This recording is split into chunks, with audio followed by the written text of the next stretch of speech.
Hello there, YouTube. We are back today with another video, and I wanted to take some time to talk a little bit about something that has been burning a small hole in the back of my mind as of late. As many of you have seen by now, we took a little bit of a break over the past week or so, mainly just to recharge.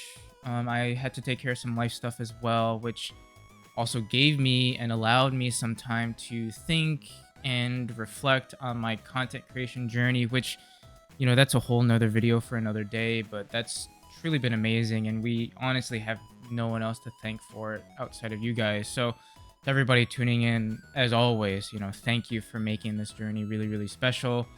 But, I was able to take some time to do some thinking. I also had some time to think about where I felt like I was in respect to the TCG space, Digimon as a game in general, on top of the competitive scene, as well as a lot of I do like to take and partake in and compete in.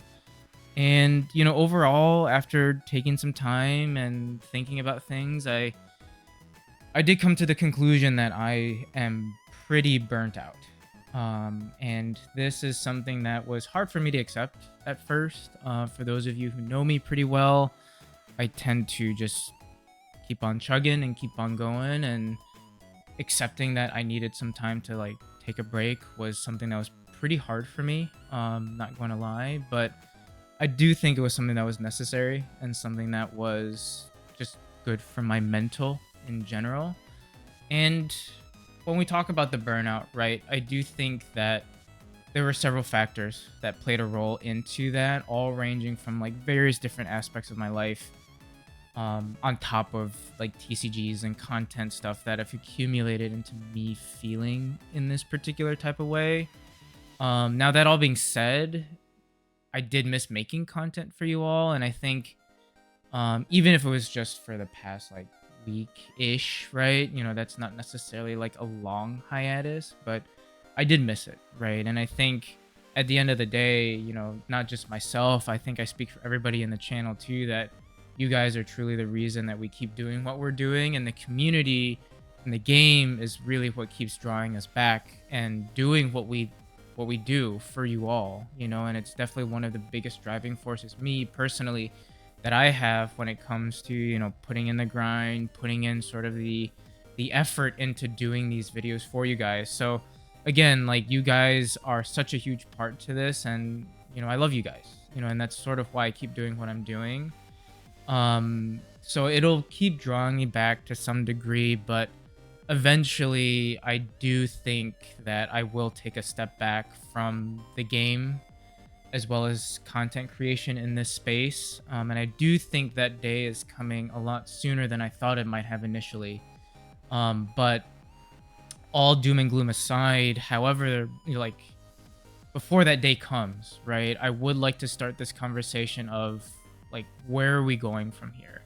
And that doesn't necessarily pertain just to myself. This doesn't necessarily pertain to the boys in the channel. This really, I think, is more so about the card game in general. And, what do I mean by where does Digimon go from here, right? I think for me, the Digimon TCG, since its release in 2020, has come an extremely long way.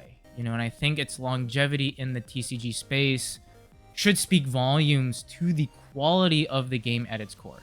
Right? The game is very, very solid. I think it has a very, very unique resource system that not a lot of games can utilize. And the IP itself has a very, very special place in a lot of our hearts. So, I think the game at its core can still be very successful, as it has shown over the past 5 years.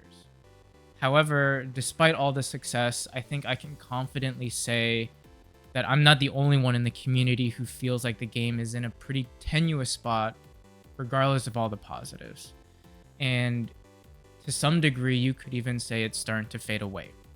And we've seen players jump to One Piece, we've seen players jump to Gundam, or some folks have just left the hobby in general and have started other chapters, right? And I think while that's a natural part of any hobby, whether it be TCGs, other hobbies, etc., right, I do think Digimon is going through a phase where that's a little bit more prominent than, say, a couple of years back, right?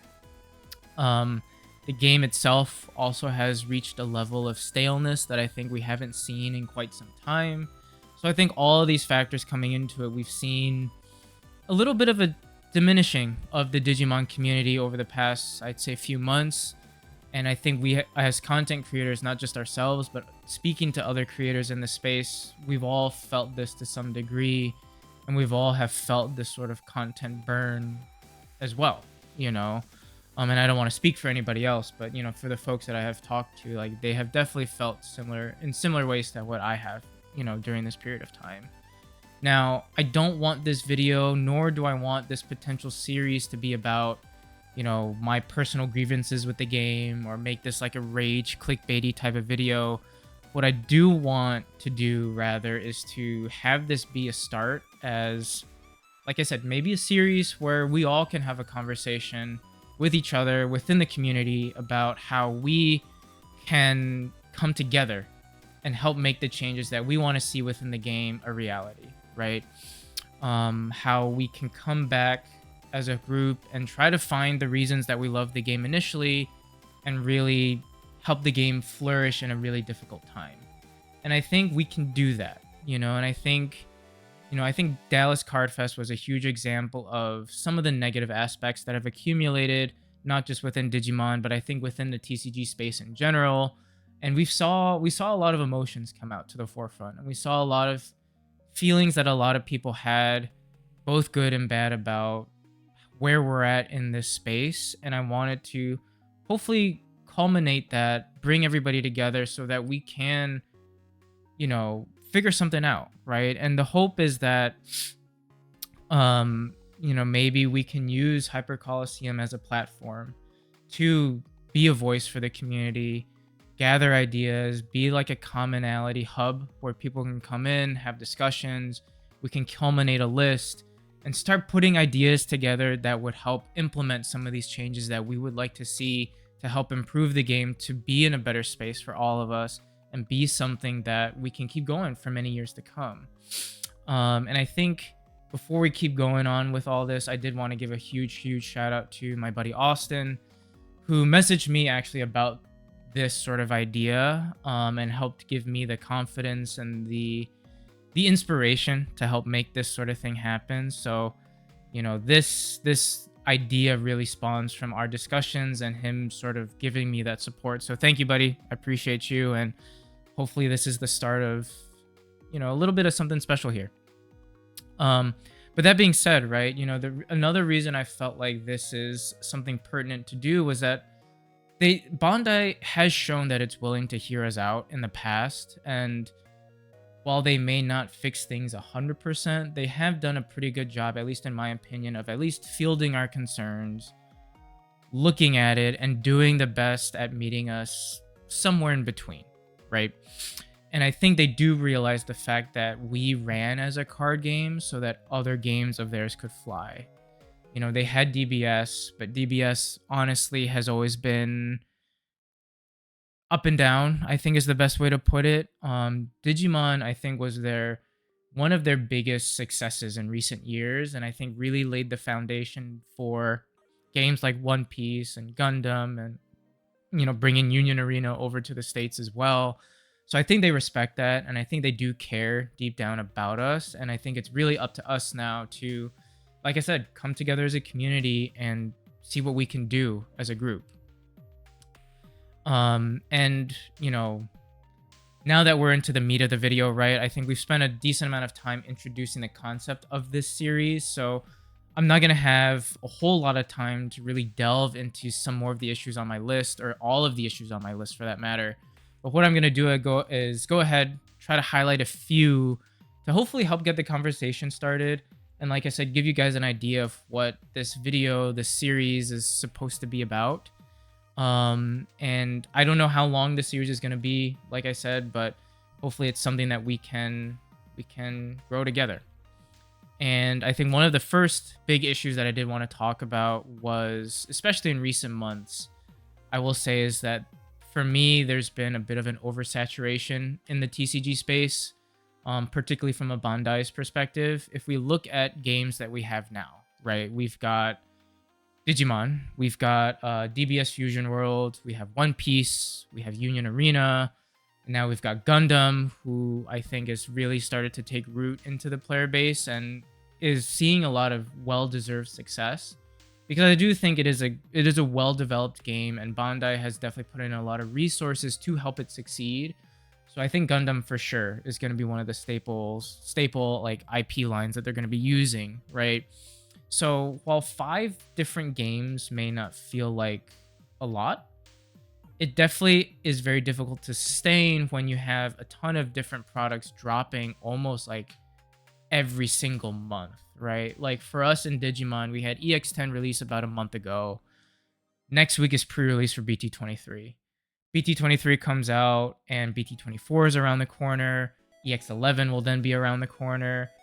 So there's just like set after set after set. Same thing with like Gundam, you've got starter decks, you've got the new set dropping as well, the same time that Digimon has its new set. You've got One Piece set that came out, I think, last week or something along those lines, right? Union Arena is known to be kind of pumping out sets pretty, continuously with a lot of different IPs as well. So it really just feels like this overwhelming amount of product that as a TCG player, you're just sort of like, where do I even begin? Where do I even start, right? And I think on top of that too, the fact that not only do you have a ton of games, the fact that you just got product after product, it makes it very hard for us to keep up, right? For me, I tried to balance multiple games. Like when One Piece came out, I tried to get into it, and I did compete at some high-level events. Like I went to regionals, did some online regionals, and I tried to get competitive in it because I did enjoy the game when it first came out. Not so much now, but that's a whole different story for another day.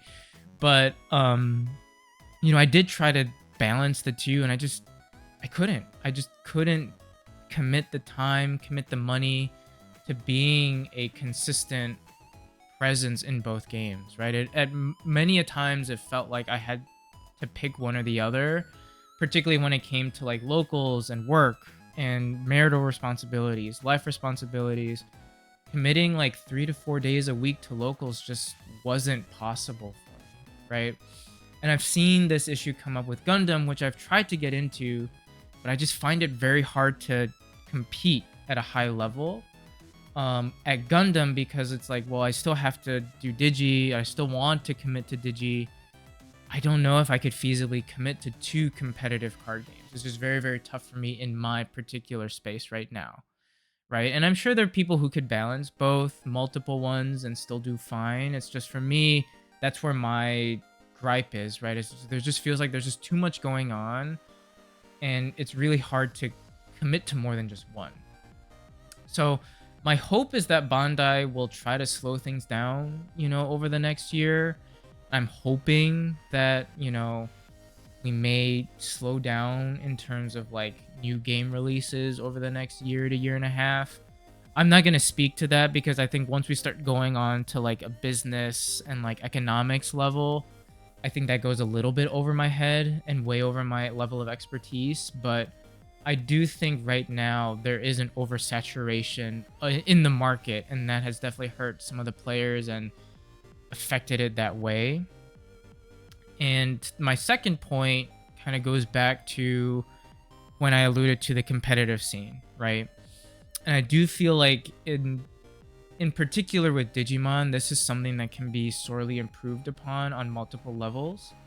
Right now, events have been relatively sporadic in nature for us as a player, as a community. I think the shift we've seen this past year has gone more towards more focus on in-person events rather than the slew of online events that we had last year, which I think there are pros and cons to. I definitely have enjoyed being at the in-person events. Granted that they are a lot harder to get to. Their commitment because flights, hotels, travel expenses, scheduling time off of work can make it hard for not just myself, but for anybody trying to go to these events to make them happen. So they're definitely more of a commitment, but to me, there's still nothing like going to an in-person competition, meeting people, hanging out with friends, and just having a good time. Having it online is definitely more accessible, but I think takes away from some of that camaraderie that really is sort of at the core of TCGs as a hobby. We have introduced more store regionals, so I think again just illustrates the push that Bandai is making for more in-person events, which, like I said, definitely has its merits.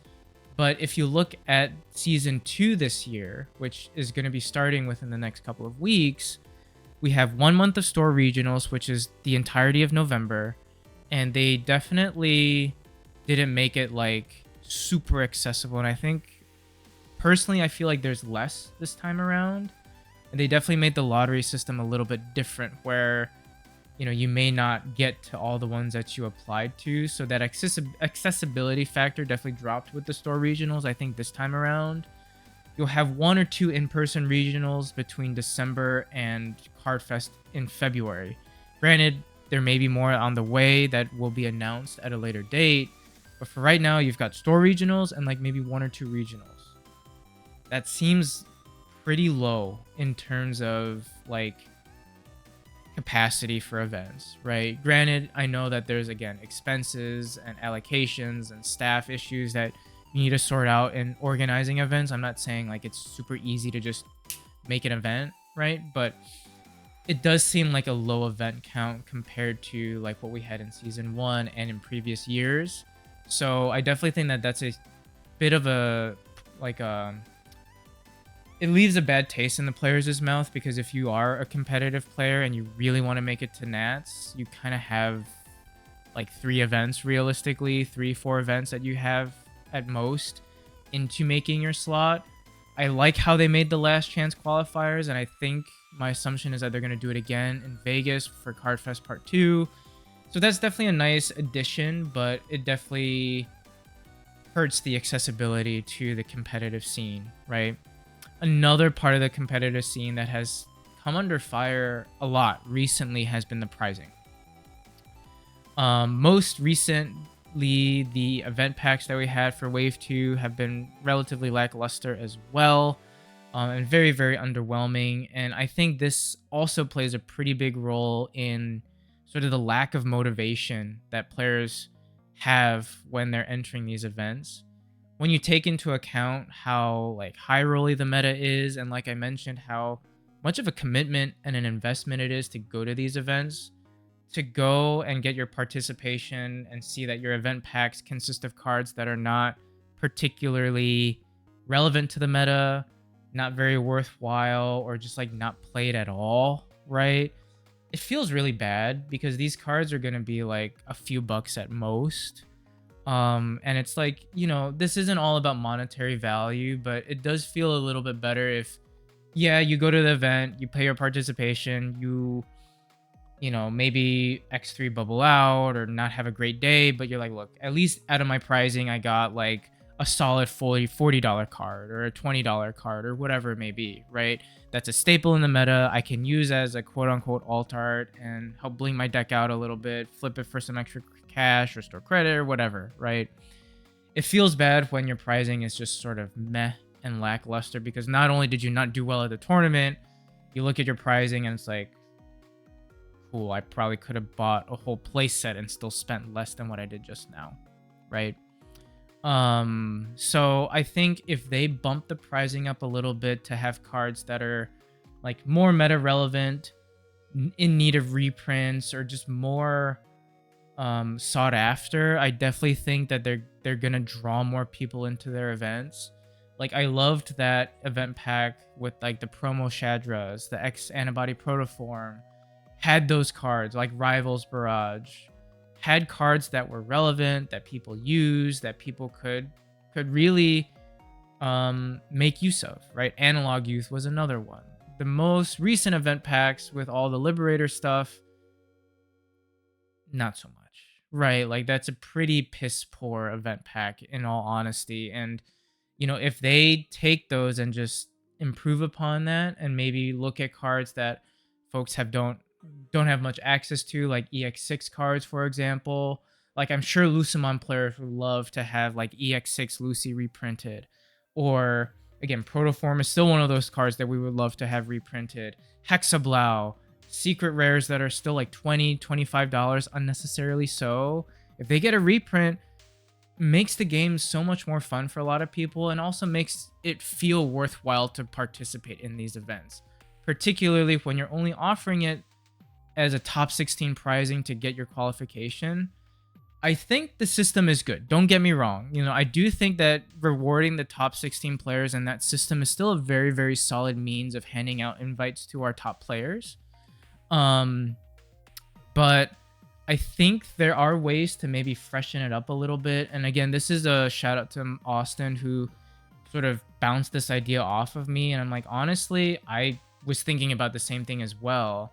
And I think that could be like a point system, which may end up rewarding players, not only the ones who do well, but the ones who frequent various events and do choose to do the long grind, right? And I think this system is very similar to games like Grand Archive, the Pokemon TCG, where, the more events you compete in, the more points you can accumulate.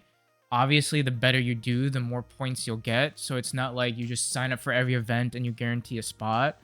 You obviously have to do well at the events that you sign up for to make it worth your while. But I do think that it rewards people for continuously trying and honing their craft and participating in these events. It gives that participation much more meaning than just an event pack that's worth like, in totality, like $5 or $6, right?